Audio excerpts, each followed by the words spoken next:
Okay, back for more. Question 6. I'm not kidding. It's absolutely hammering it down outside. Horrible, horrible, horrible. What am I doing? Okay, how much water would need to be added to 8.5 milliliters of a 4.72% weight volume hydrochloric acid solution or hydrochloric HCl solution to achieve a 0.082 molar solution? And then the mass of HCl is 36.461 grams per molar, giving you that. 5 marks. Okay, we have done these to death, so you should be able to do this. Let's have a quick look at my solutions, because I get to cheat when I do this. I've already worked them out. Let's have a look. Okay, so my advice to you always is to immediately write down the information I've given you to clarify in a logical and structured manner. You should immediately identify that you're going to use this.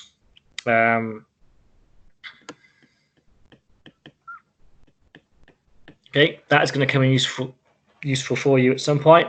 So let's write that down. So the first thing I know is C1.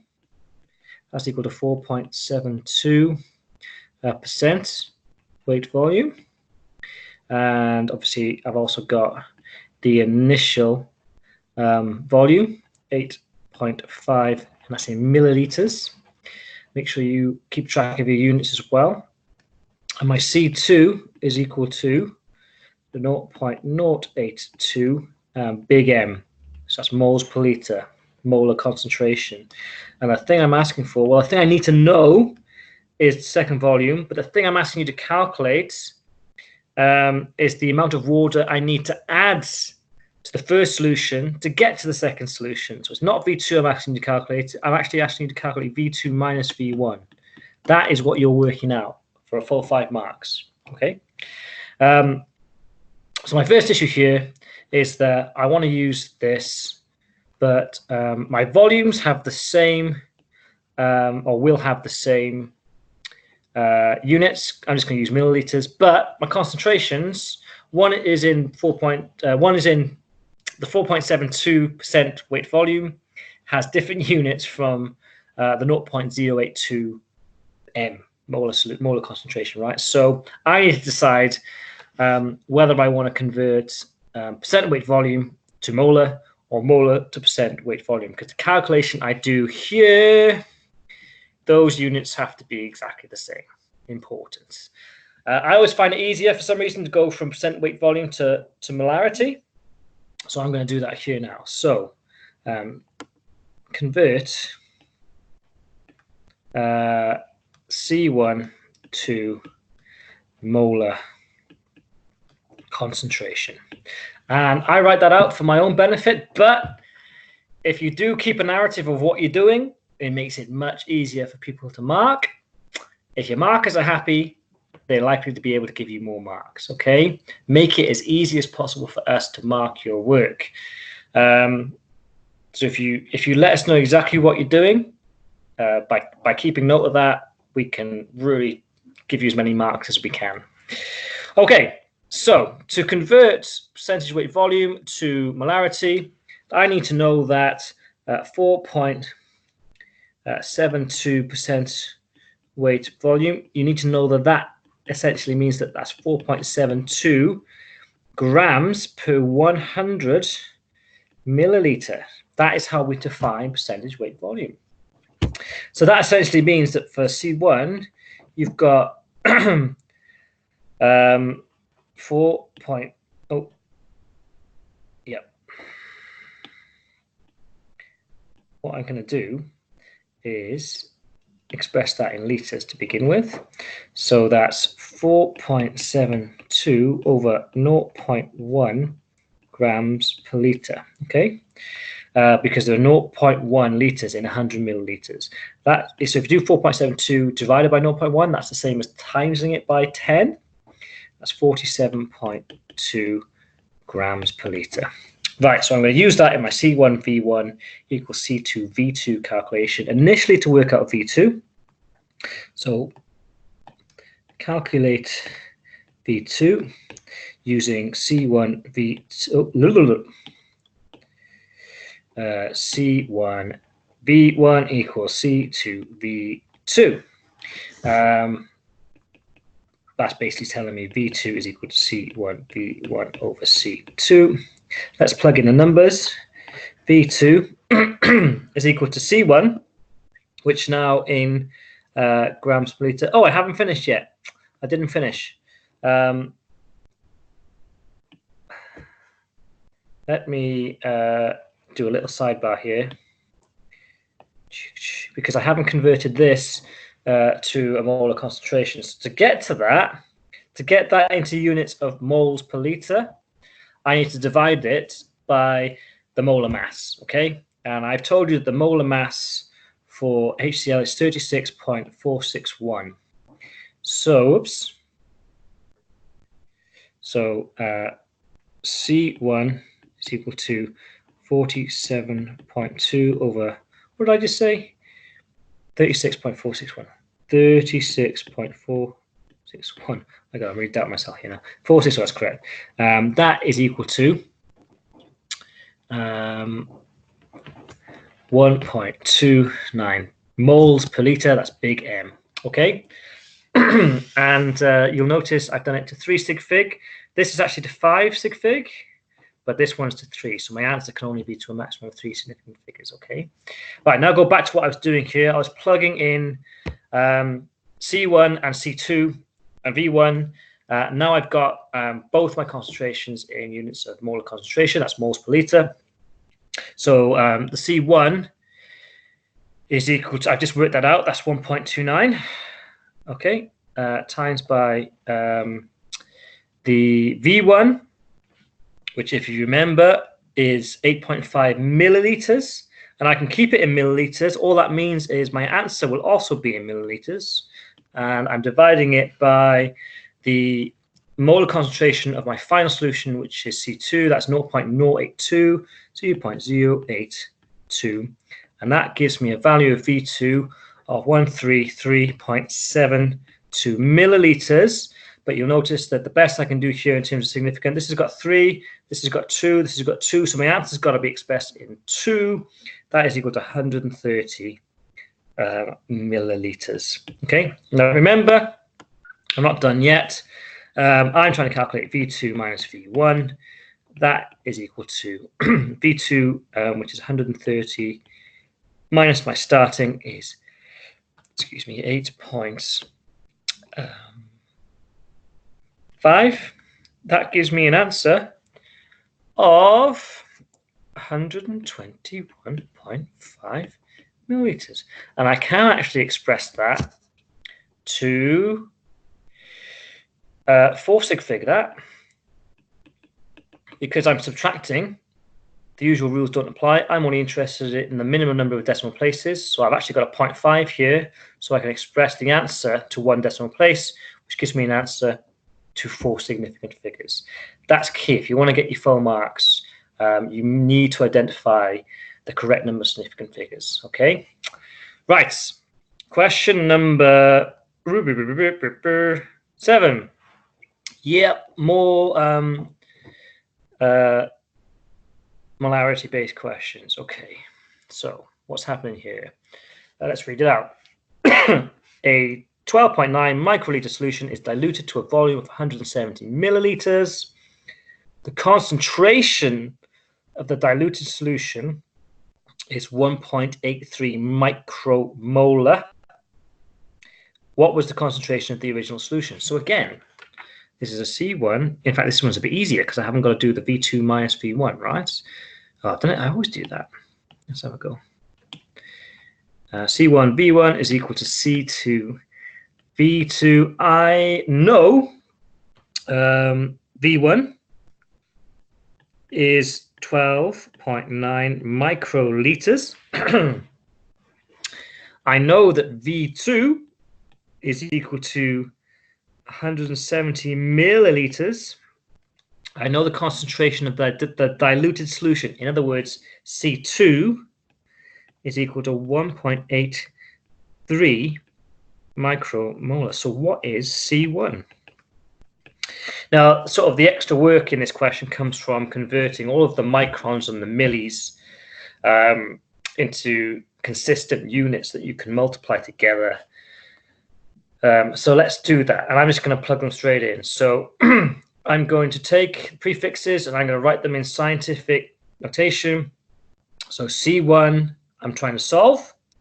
So that is equal to C2 V2 over V1. So that is equal to C2, which is 1.83 times 10 to the minus 6 micromolar. V2 is 170 milli, that's 10 to the minus 3 milliliters. Sorry, 170 times 10 to the minus 3 liters.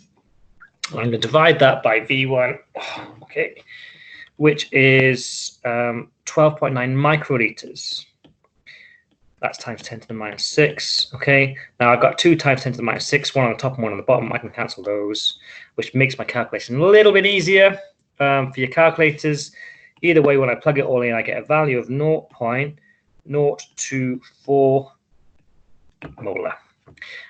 So I've got 2 sig fig here, 3 here, and 3 here. Okay, so my best is 2 sig fig. Okay, so 2 marks for that.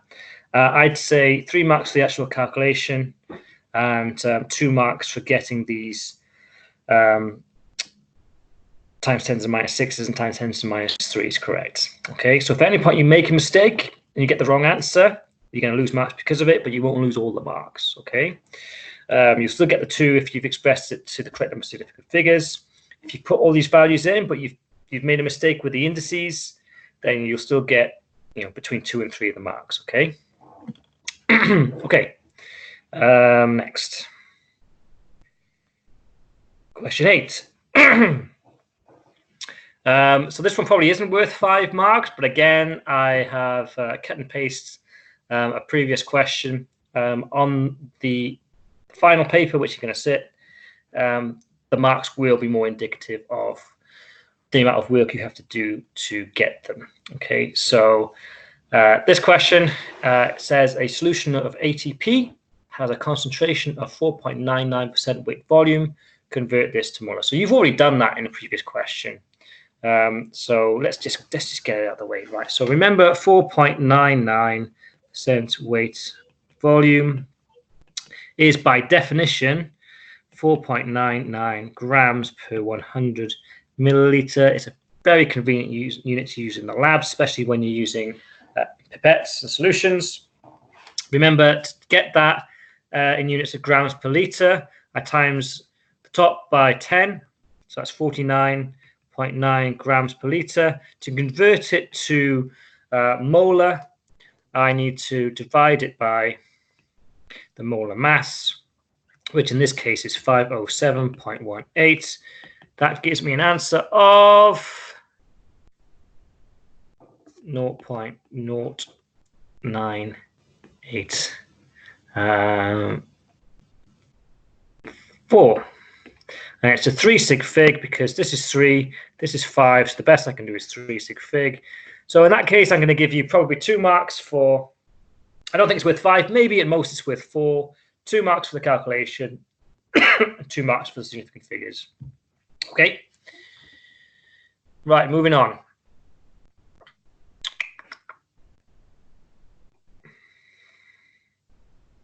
Question 9. Find the gradient of the line L, which is described by this equation. Okay. So all I really have to do here is, if you can tell me what the equation for a straight line graph is. Okay, y equals mx plus c. You need to rearrange this equation into that format. Look at the coefficients ahead of the x. That will be the gradient. So let's do that. So let's rearrange here. So we get the y, we'll keep the y on the left for now, 57y. I'm going to take the 20 over, and I'm going to take the 3x over. I'm going to times both sides by -1, so I get rid of the minus here. It's 57y. I'm actually going to swap these two around as well, so that's 3x minus 20. I'm nearly there. I'm going to divide both sides by 57. Y equals 3 over 57. Minus 20 over 57. So your gradient, oh, there's an x there. Your gradient is this value, 3 over 57. It just so happens that 3 goes into 57 19 times. That's 1 over 19. That's your gradient. 3 marks for that. Okay. Okay, question 10. Right. Oof. Okay. Let's take our time with this one because it's confusing for a couple of reasons. One, it's a simultaneous equation in disguise. And two, the significant figures have the potential to really play havoc here. And I really want to go into detail what happens in the event that you don't correctly identify significant figures for use in calculations as you go along. Okay. Right. Let's start. The activity of an enzyme has a linear response. Okay. And sure enough, you've got a graph with 2 straight lines on it. A linear response in the pH range shown in figure 1 at the 2 temperatures T1 and T2. Okay. Using the data in table 1 below, estimate the pH at which the enzyme activity is independent of temperature. And that point corresponds to the point where these 2 lines cross. Okay. Now the problem here is because of the significance figures, we're going to be quite limited as to how accurately we can define this region, because we've only got, in some cases, only one significant figure, and that is going to cause trouble for us. The whole exercise really is an exercise in understanding the limitations of your calculations based on the accuracy with which you can measure stuff. And it's okay. It's if you can't get this point exactly, but you can get somewhere close to it, that's fine. And actually, that's more legitimate. If you were doing this in, a research scenario, the ability to accurately calculate this value is totally determined by the accuracy of the equipment you're using to measure it. Okay, and to express your results in anything other than this uncertainty would be false. Okay, you'd be in trouble for it. You can't give it an infinite number of significant figures. All right, that's naughty. The significant figures are important in telling the reader how accurate your experiment is. Okay, so without me waffling any further, let's carry on. Right, so where's the question bit? Using the table, data in table 1 below, estimate the pH at which the enzyme activity. Okay, so basically what I've got to do here is I've got to find, so basically I've got 2 graphs. Okay, both have equations y equals mx plus c, but obviously one of them has one gradient, and another has another gradient. Okay, so what I'm going to do is I'm going to work out the m's and the c's for each of those lines, and I'm basically going to say at the point where those 2 lines meet, the y value at this point must be the same. Okay, so I can put both of those equations equal to each other and solve for x, and then plug that back in and solve for y. Okay. Okay, so let's start with temperature 1. So I'm looking at this data set, and these are my x values here. So how do you calculate a gradient here? Okay, well, you should know. So let's do 4T1 to calculate the gradient, M1, I need to use this y value minus this y value gives me the difference in y. So y2 minus 1, actually I'm not going to use y2. I'm just going to put the number straight in, right? So this y value here is 2.3, and you subtract 0.5 to get a difference in y, and the same for the x, change in x. So here's your x value, 7.4 minus 6.1. Okay, that's your x1, that's your x2, y2, y1. Okay, now you've got to be really, really careful with significant figures here, because even though this only has one significant figure, because you're subtracting it from 2.3, the resultant answer is going to be, you're only going to look at the decimal places. So you'll still have a single decimal place, and that's going to be two significant figures.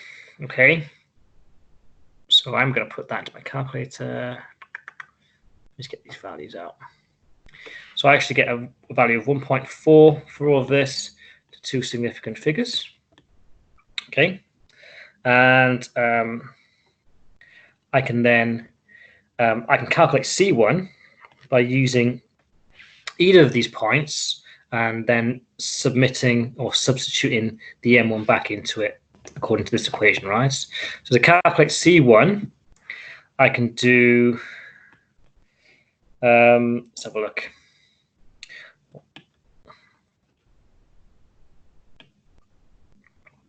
I can do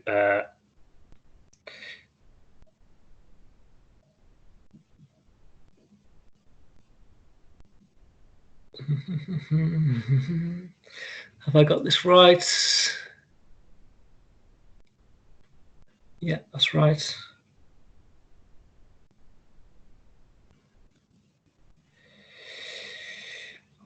Yeah. So let's write this out. Let's be very, very, I'm trying to be really, really explicit with this. I'm sorry I'm taking so much time. But let's rewrite this equation out.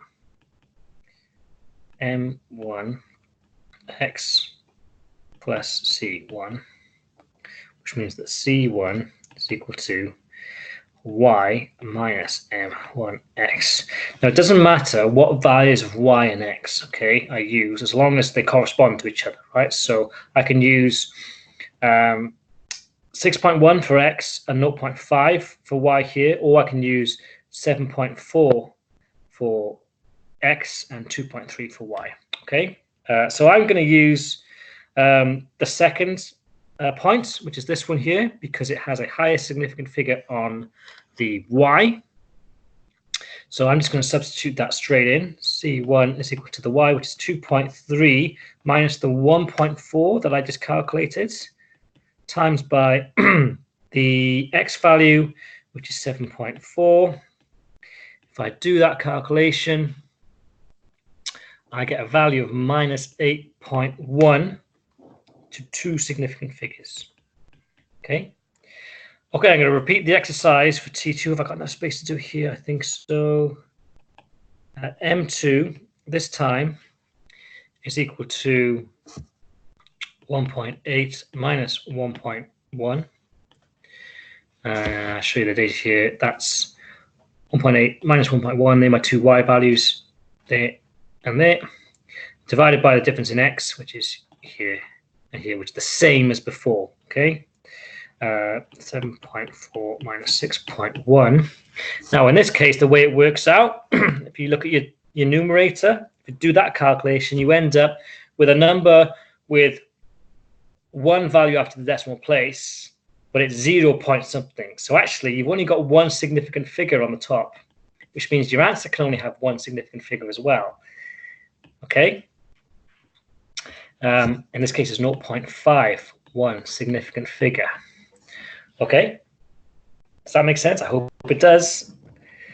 And then finally, I'm going to write it here. My C2 is equal to, plug in numbers in again, 1.8 minus 0.5 times 7.4. So I've used that second point again there. This time I've used this one, okay? Plug that one in. That gives me values for C2 of minus 1.9. Now I'm allowed to do it to two significant figures here, because even though this value only has 1, because I've multiplied by 0.5, if I do that and then subtract that, because I'm subtracting, I'm looking at the decimal places again, and that leaves me with 1.9 with one value after the decimal place, but actually it's to 2 sig fig, so it goes back up to 2 sig fig. Okay, be very, very careful with these significant figures. Okay, so then finally I've got all of this data now. I've already said that you've got these two equations, y equals m1 x plus c, and y equals m2 x plus c, oh sorry, c1, c2. So that's temperature 1, and that's temperature 2. Now, the point at which they're temperature independent is the point at which they cross. And the point at which they cross, the y's are equal to each other. Okay, so basically, these two equations are equal to each other at the point of temperature independence. So I can say m1x plus c1 is equal to m2x plus c2. I can rearrange that, to solve for x. So if I'm going to take all of the x's over to one side, I've got m1x minus m2x is equal to c2 minus c1. I'm taking that c1 over there, okay? I can rewrite this as x m1 minus m2, just factorizing that, equals c2 minus c1. Excuse me. Which means I can solve for x, which is c2 over c1 over m1 minus m2. Here's the fun bit. Let's plug these values in. So I've already told you c2 and c1. I got a value of minus 1.9 here, and then I'm going to subtract minus 8.1. Well, minus to plus. Okay, and I've got m1, which was 1.4. Take away 0.5.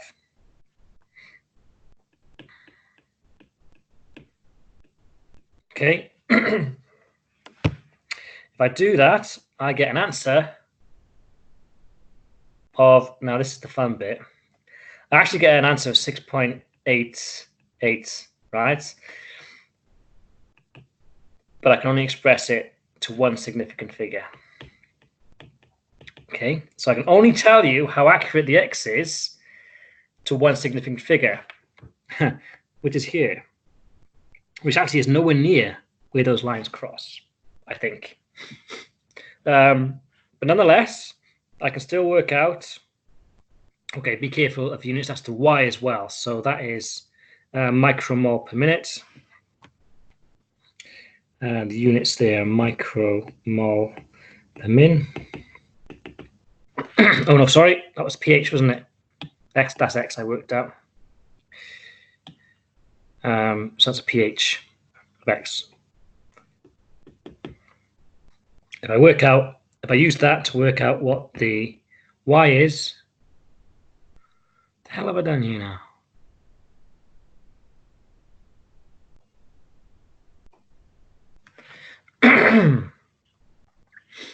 All right. Oh yeah, I was right. I was looking. Sorry, I looked at the wrong scale. That's 7, right? That's the x-axis. So to work out what the y value is, I've just got to substitute that into either of these again. I'm just going to substitute it back into using the first data point for T1. So I've got 1.4 was the gradient I calculated, times by 7 minus 8.1 equals 1.7, and that I can that I can express to two significant figures, okay? So the question, remember, was estimate the pH value at which, so I didn't even need to do that. I was just estimating the pH value, right? So the reason I've used the word estimate here is because I can only tell you it to one significant figure. Oh my God, okay. This is the end of this video. That wiped me out. Make sure you understand the origin of the significant figures in that question. Okay, sorry for waffling.